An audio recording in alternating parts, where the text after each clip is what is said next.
नमस्कार दोस्तों, आज की कहानी का शीर्षक है वो मोम की दीवार। आज माँ को गुजरे 15 दिन बीत चुके हैं। 13वीं वाले दिन ही सारे मेहमान चले गए थे। आज रविवार है। मुझे भी माँ की कमी बहुत खल रही थी। मेरा भी माँ के साथ प्यार भरा अपनत्व से परिपूर्ण सास बहू का रिश्ता था। मुझे आज भी याद है वो दिन जब मैं ब्याह के यथार्थ के साथ इस घर में आई थी। मैंने चरण स्पर्श करने के बाद माँ की तरफ देखा तो उनकी आंखों में उमड़ती ममता को पहचाना। वहाँ अस्वीकार या परीक्षण का एक कण भी नहीं था। वहाँ तो स्वीकृति ही स्वीकृति थी। माँ ने मेरी टोडी को ऊपर उठाया और प्रशंसा भरी दृष्टि से मुझे निहारती हुई बोली, इस घर में तुम्हारा स्वागत है बहू। आज से इस घर को अपना मानकर अधिकार पूर्वक यहाँ रहो और अपने धर्म का निर्वाह करो। बड़ों का आदर करो और छोटों को प्यार दो। तुम देखोगी सब तुमसे कितना प्रेम करते हैं। सक्षम बड़ा है लेकिन अधिकार का भोग सब समान रूप से करते हैं। मेरे दोनों बेटे अपने गुणों के कारण महत्वपूर्ण है। तुम यथार्थ की पत्नी हो, अतः तुम्हारा भी विशेष महत्व है। तुम हमारे कुल का सौभाग्य हो। इस कुल से कभी रुष्ट मत होना।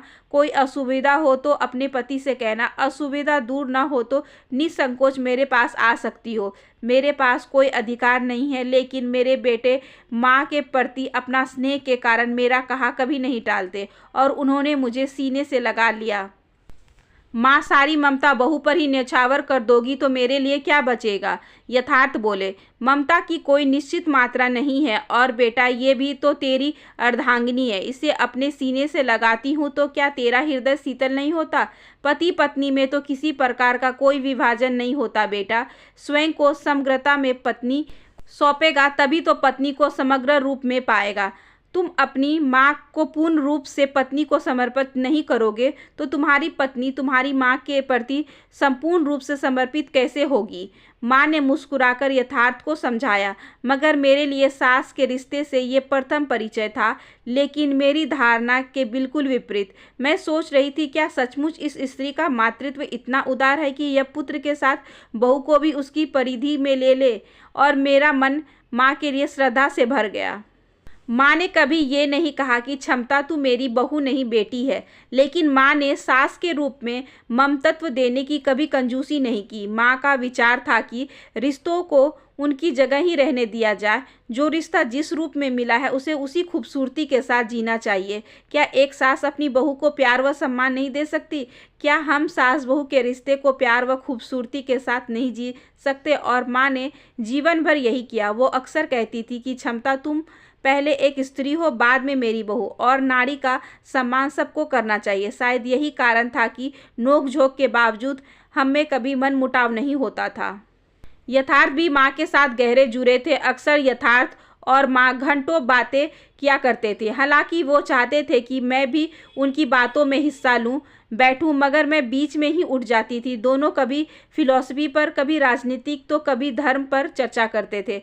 बौद्धिक स्तर पर यथार्थ की क्षुधा शायद माँ से ही बातें करके तृप्त होती थी। मैं जल्दी ही उब जाती थी। सच कहूँ तो कभी कभी मुझे यथार्थ पर क्रोध भी आता था कि क्या रखा है इन चर्चाओं में। पापा के सामने यथार्थ ने शायद कभी अपना दिल नहीं खोला था। बचपन से अंतर्मुखी था यथार्थ। मैंने भी महसूस किया था कि माँ पापा और यथार्थ को लेकर परेशान रहती थी। दोनों को करीब लाने की कोशिश करती रहती थी। ये सब उन्होंने कभी मुझसे नहीं कहा, मगर मैं इस घर का हिस्सा थी, अतः मुझसे कुछ भी नहीं छिपा था। हालांकि पापा और यथार्थ एक दूसरे को अच्छी तरह जानते थे, मगर जब दोनों अहंग के घोड़े पर सवार होते तो अनचाहे एक दूसरे को चोट पहुंचा ही देते थे। दोनों ही माँ का हिस्सा थे, सो माँ भी आहत होती थी, पर शायद जीवन से उन्होंने समझौता कर लिया था। आज भी पापा अपने कमरे में माँ की डायरी के साथ बैठे थे चुपचाप, और यथार्थ बालकनी में आराम कुर्सी पर, मगर दोनों की खामोशी में माँ का अस्तित्व आज भी महसूस हो रहा था। दोनों हमेशा से शायद ऐसे ही थे। दोनों के दिलों की खामोशी आवाज़ बनकर हमेशा माँ के रूप में ही शब्द पाती थी। आज दोनों के बीच का सेतु टूट चुका है। मैं भी यथार्थ के पास कुर्सी डालकर बैठ गई। चाय पियोगे? मैंने पूछा। नहीं, यथार्थ खोए हुए बोले। माँ की याद आ रही है ना? मैंने पूछा। कुछ कहने के स्थान पर यथार्थ की आंखें भर आई। कुछ देर यूं ही मुझे देखते रहे, फिर बोले, जानती हो क्षमता, हमारी शादी के बाद माँ ने मुझसे क्या कहा था? मैं चुप थी। तुमने अब तक माँ को जाना है बेटा, नारी को नहीं। माँ ने कहा, अब तुमने शादी की है, नारी से तुम्हारा संपर्क हुआ है, धीरे धीरे उसको जानोगे। लेकिन इतना बता देना मेरा धर्म है कि नारी को माँ समझने की भूल कभी मत करना। नारी ही तो माँ होती है। यथार्थ ने जैसे प्रतिवाद किया। नहीं बेटा, माँ हंसी। एक शरीर में रहते हुए भी नारी माँ नहीं होती। माँ की दृष्टि में क्षमा होती है, मन में वात्सल्य होता है और दान में हाथ उठता होता है। नारी की दृष्टि में निषेध व आलोचना होती है, मन में कामना होती है और हाथ याचना में फैला होता है। माँ समर्पण का जीवन जीती है, वह अल्प संतोषी होती है, सीधी सादी और सरल। नारी समर्पित होती नहीं, समर्पण मांगती है, वह पूर्ण संतुष्ट नहीं होती। नारी बहुत जटिल रचना है विधाता की, उसकी था बहुत कठिन होती है। पर तुम तो ऐसी नहीं हो माँ, यथार्थ चकित सा था। यही तो कह रही हूँ कि माँ मुस्कुराई। मैं तुम्हारी माँ हूँ। मैंने तुम्हें पुत्र के रूप में देखा है, पुरुष के रूप में नहीं। जिसे पुरुष के रूप में देखा है उसके प्रति मैं भी ऐसी नहीं हूँ। इसलिए तो कह रही हूँ बेटा कि नारी को समझने की कोशिश करो। ऐसा ना हो कि तुम अपनी पत्नी को खुश ना रख सको, जो दाम्पत्य का आधार है। उसके लिए क्या करना होगा माँ? जीवन से जूझना होगा। नारी को अपने पुरुष का अर्जन प्रिय होता है, विसर्जन नहीं। नारी को जीवन से जूझता पुरुष कामनीय लगता है, उससे भयभीत होता या उसकी उपेक्षा करता नहीं। माँ अपने असमर्थ और दुर्बल पुत्र को भी अपने आंचल में समेट लेती है और उसका विरोध नहीं करती। किंतु नारी न अपने पुरुष को असमर्थ देखना चाहती है, न पराजित न दुर्बल। नारी को समझो बेटा, उसके कपड़े गहने, संपत्ति, समृद्धि और सत्ता प्रिय होती है। लेकिन मैंने ऐसी पत्नी तो नहीं चाही थी माँ। तुम्हारे चाहने या ना चाहने से प्रकृति के नियम तो नहीं बदल जाएंगे। मेरी पत्नी में इतना लोभ होगा। मैं तुम्हारी पत्नी की बात नहीं कर रही हूँ बेटा, मैं तो नारी मात्र की बात कर रही हूँ। उसमें ना तो तुम्हारी पत्नी अपवाद है और ना स्वयं तुम्हारी माँ। नारी की सुख समृद्धि के प्रति ललक को भी मैं लोभ नहीं कहती, वो तो उसकी सहज प्रकृति है बेटा। यदि वो ऐसी ना हो तो शायद पुरुष अकर्मण्य हो जाए। माँ ने रुककर मुझे देखा। तुमने वट वृक्ष देखा है ना? हाँ माँ, वह अपने विस्तार कर खुश है। उसकी शाखाएं हैं, पत्ते हैं, छोटे छोटे फल हैं जो किसी के काम नहीं आते, लेकिन वह दूसरों को छाया देकर ही अपने जीवन की सार्थकता पा लेता है।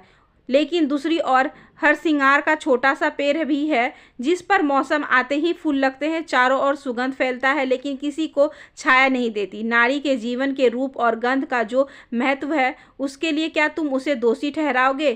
क्या उसे लोभी कहोगे? नहीं माँ।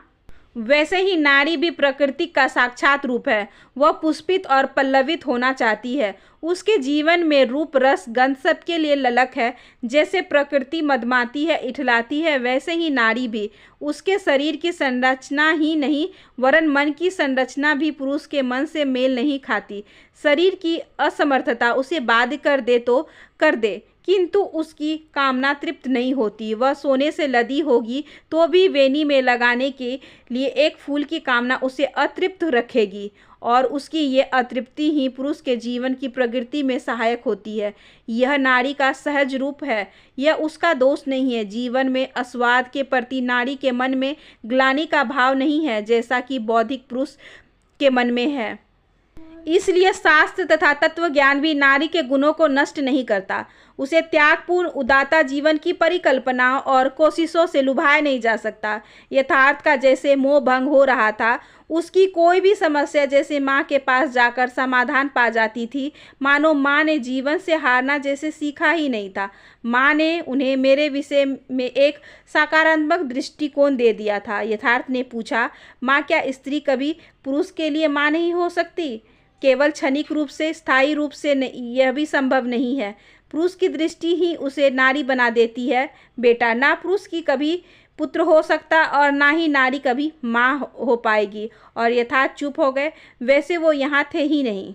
मौत तो जिंदगियों के बीच से गुजर जाती है, मगर बची हुई जिंदगियों को कैसे झंझोर जाती है, ये मैंने भी आज जाना है। माँ की मौत के बाद चलो यथार्थ, पापा के पास चलो, क्योंकि उनके साथी का साथ छूट गया है। अब उन्हें तुम्हारे सहारे की ज़रूरत है। मैंने यथार्थ के हाथों को अपने हथेलियों के बीच में लेकर कहा, चलो क्षमता। यथार्थ उठ खड़े हुए और पापा के कमरे की ओर बढ़ चले। पापा चुपचाप लेटे हुए थे। यथार्थ की और उनकी पीठ थी। यथार्थ चुपचाप खड़े पापा को देख रहे थे और न जाने क्या सोच रहे थे। फिर आहिस्ता से पापा के पास बैठे और उनके कंधे पर धीरे से अपना हाथ रख दिया। पापा जैसे चौंक कर उठ बैठे। शायद उनके लिए भी यह स्पर्श अप्रत्याशित भी था और कुछ देर तक दोनों एक दूसरे को देखते रहे और फिर यथार्थ पापा के गले लगकर रो पड़े। पापा भी फपक पड़े, पता नहीं माँ को याद करके या बेटे की दुख से द्रवित होकर। इतने वर्षों में मैंने ही भी पहली बार इन्हें पापा के इतने करीब देखा था। माँ की मौत के बाद पहली बार दोनों एक दूसरे के साथ अपना गम बांट रहे थे। मैं देख रही थी कि कैसे गम दो दिलों को जोड़ता है। बेटा, आज मैं महसूस कर रहा हूँ कि एक नदी थी जो कि दोनों किनारों के बीच निरंतर बहती हुई दोनों किनारों को सींचती थी, जोड़ती ही रहती थी और किनारे उसके थपेरे तो सहते थे, लेकिन नदी की गहराई में छिपी लहरों की बेचैनी नहीं समझते थे। जो किनारों पर से टकराकर लौट जाती थी, उन किनारों को पास लाना चाहती थी। आज खुद सूख कर रेत बन गई और उड़ा लाई दोनों किनारों को एक पास। आज भी वो यादों के रूप में हमारे बीच है, मगर वक्त हमारी मुट्ठी से रेत की तरह निकल गया और मैं देख रही थी कि दोनों पिता पुत्र के बीच अहं की दीवार तो मोम की थी, जो भावनाओं की उषा से आज पिघल चुकी थी। काश माँ आज जिंदा होती तो मुझे आज महसूस हो रहा था कि कभी कभी गम भी अपने साथ खुशियाँ छिपा कर ले आता है। आशा करती हूँ कि आज की ये छोटी सी कहानी आपको अच्छी लगी होगी। अगर अच्छी लगी हो तो please like share and subscribe करें हमारे चैनल को, ज़्यादा से ज़्यादा शेयर करें और बेल आइकन को ज़रूर प्रेस कर ले ताकि अगली वीडियोज़ की नोटिफिकेशन आपके पास सबसे पहले पहुँचे। धन्यवाद।